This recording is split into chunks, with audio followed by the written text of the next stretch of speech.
નમસ્કાર દર્શક મિત્રો, હું છું પરમાર અનિશા. તમે જોઈ રહ્યા છો લોક સામના ન્યૂઝ.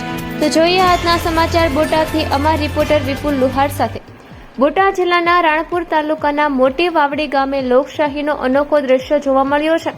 પોતાના લગ્નના દિવસે જ વરરાજાએ મતદાન કરી લોક જાગૃતિનું ઉત્તમ ઉદાહરણ પૂરું પાડ્યું છે.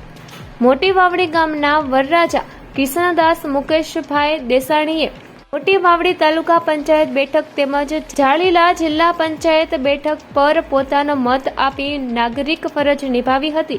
લગ્ન જેવી ખુશીના પ્રસંગે વચ્ચે પણ મતદાનને પ્રાથમિકતા આપતા તેમણે અન્ય મતદારોમાં પણ ઉત્સાહ ભરી દીધો હતો.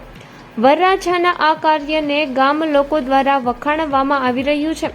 લોકશાહીમાં મતદાનનું મહત્વ સમજવા આ પ્રસંગે પહેલા મતદાન પછી અન્ય કામનો સંદેશ સ્પષ્ટ આપ્યો છે. તો ફરી મળીશું એક નવા સમાચાર સાથે. ત્યાં સુધી જોતા રહો લોક સામના ન્યૂઝ.